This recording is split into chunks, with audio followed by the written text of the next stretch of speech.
Le premier petit toit là, Lulu. Lequel? Le premier petit truc là, après la fissure là. Je l'ai pas, tu le vois mieux que moi, toi. Alors, Lulu, tu peux me donner une corde, celle-là? Bloque-moi, hein? Oui. Tiens, sec sur les deux là, si sur un mauvais clou. Bon. Voilà.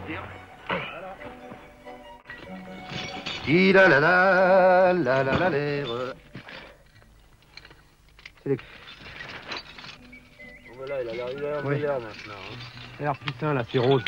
Je l'essaye. Ça tient, les deux cordes. On voit le mou. Merci. Merde, j'ai perdu mon chewing-gum, dis.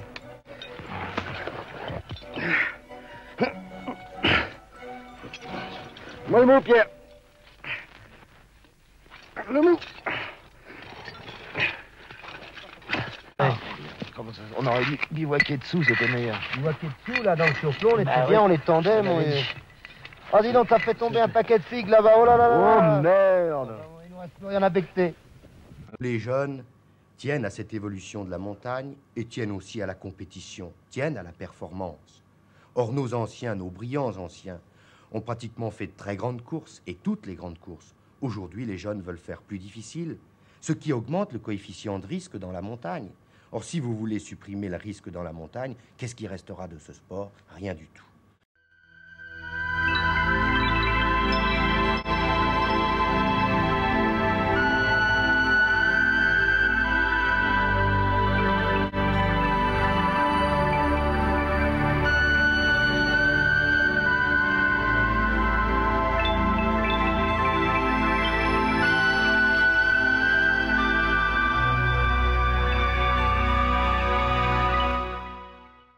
L'amour, hein, les choses qui me plaît le plus, c'est l'humour. Vraiment, ça manque. On devient trop sérieux dans la vie. Les alpinistes deviennent tellement sérieux en faisant des courses. Il fait exactement pareil qu'il fait dans la ville, tu vois.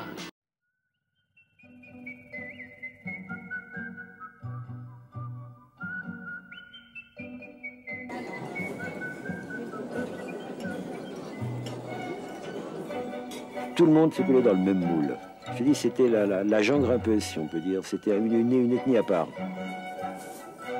Et à Paris, tu les voyais, c'était aussi à part quand tu les voyais pas dans leur fonction. Hein, quand tu les voyais soit au Club Alpin, soit dans les bistrots à droite à gauche, ou à Fontainebleau, c'était ce monde que tu voyais à Chamonix, qui était une ethnie totalement à part. Ben, Pierre Mazeaud, c'était un peu l'exception qui confirmait la règle. C'était déjà un homme politique, mais il se défoulait complètement quand il était à Chamonix. C'était plus du tout le Pierre Mazeaud, costard-cravate, attaché-caisse, etc. C'était le Mazeaud grimpeur. Bonjour. Ça va? Merci beaucoup. Il y a séance, ça, oui? Non. Non? Ah ben, je vais pouvoir rentrer. Oui. C'est une belle salle, alors. Je ne vois pas comment on pourra sanctionner des alpinistes pénalement. D'abord, il n'y a aucun texte, et nous irions contre la liberté des individus, dans la mesure, encore une fois, où leur public n'est pas touché. Sommet, pourtant de radio, me reçois-tu? Ah, mythique! On sera bien content de la visite au costume, hein? Voilà, dites-moi. Les litres! Mais que c'est beau! Les litres! Fantastique! Ah là là! Allez, vive notre pays, 25 ans! Allez, on a foutu ce drapeau! Allez! Avec les jeunes! Où est ton père? J'ai des enfants de ton âge! Arrêtez de me traiter de Dieu! C'est vrai que je suis un peu fatigué aujourd'hui. Hein?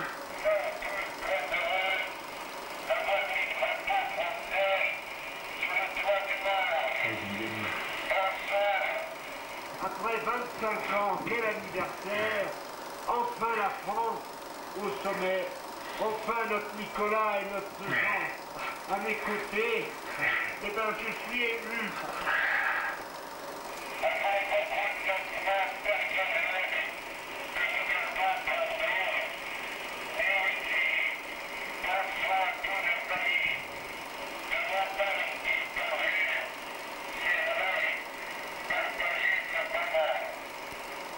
On domine maintenant, le Nutcé vient au-dessous de nous, le Lotté, on voit même le Janus.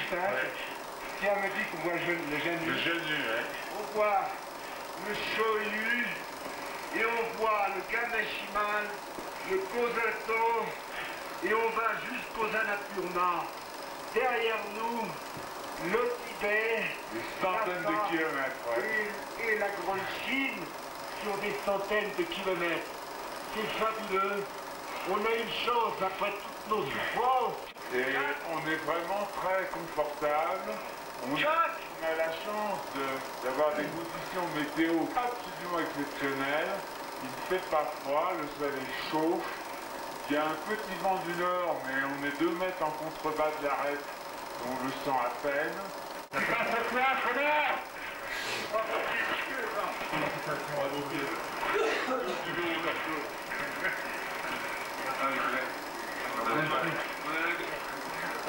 Tu vas bien?